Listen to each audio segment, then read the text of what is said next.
Before this video starts, I would like to thank NicolePlaugh for allowing me to read this story.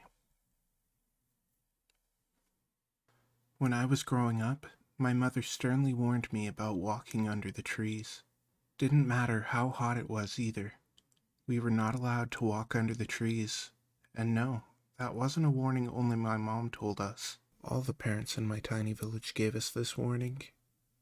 Bear in mind, everyone, including the adults, followed this rule to a T. They absolutely avoided the trees at all costs. One night, I found out why. In the summer of 2014, tons of kids started to disappear.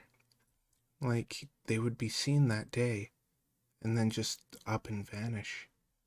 After the fifth kid went missing, there was a village-wide curfew. Nobody knew what was going on, but we had our theories. One of the theories revolves around child traffickers, who were a big concern at that time.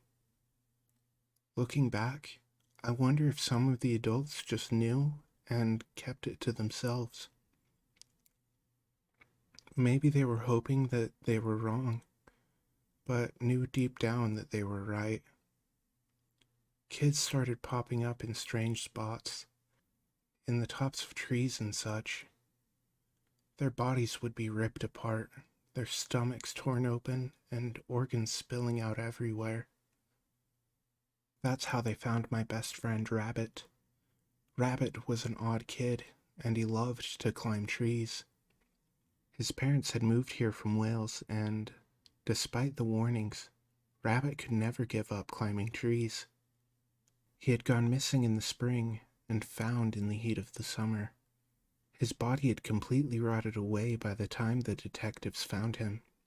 It smelled like sweet, rotted meat. Since I was only 14, I was not allowed to attend the funeral. My mom came back and told me it was for the best that I was barred from attending. You wouldn't have been able to handle it, love. I can't even get it out of my head. What he looked like at the service. I'm an adult, and what I saw will probably scar me for life, my parents told me when they had gotten home from the funeral. That night was the night I'll never forget. I should have stopped him. He was only a little boy. That night, something took hold of him, something sinister. Joey and I were playing Minecraft in my bedroom, and he looked up. I asked him what he was looking at and had gotten no response. When I looked in the same direction, I saw only the moon. I felt a pull in me to look further, but it all felt so wrong that I looked away instantly. It was a total of about 5 minutes of my brother just looking at it.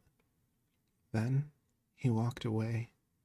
Thinking that he just needed to take a leak, I started playing Minecraft solo until he came back.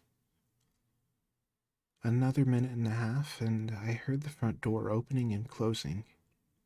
Since we lived on the top floor, I could see who was going outside. It was my kid brother. Moved by some kind of trance, he walked across the street to the trees. I knew something was seriously fishy, 'cause he was just as terrified of what lay in the trees as I was. Then he started to climb, and I raced after him. By the time I got close enough to yell his name, he was gone. Horrified, I ran to my mother and told her what had just transpired. Though she claimed not to believe me, she had my father check that tree the next morning. What met him was a grisly sight. My 8-year-old brother was dead. It was never made perfectly clear what my father had saw on that treetop, but I had my ideas. My father killed himself about a week after the incident. He hung himself in the tree that he found my brother, in hopes that they would be reunited again in heaven. We moved shortly thereafter to a city where there were no trees. I'm 21 years old now, and I'm leaving back for college in the fall, and what happened that summer still gives me chills. I go to school in Boston and have tons of friends who love to climb trees. And even though it's safe now, even though whatever was in the trees back home doesn't exist here. I avoid the trees with every fiber of my being. They don't understand it, and I can't explain it, but all I see in those trees are my brother and the other kids who were found dead there after going missing years before. Hello, everybody. I am the Dead Giant, and thank you all so very much for watching. If you enjoyed this video, please leave a like, and please subscribe. It would really, really mean a lot to me to know that people are enjoying my content. And if you have any stories that you would like me to read, I will leave a link down below where you can post them and let me know. And thank you all again so very much for watching. I hope you all have a wonderful day or night, whatever it is, wherever you are.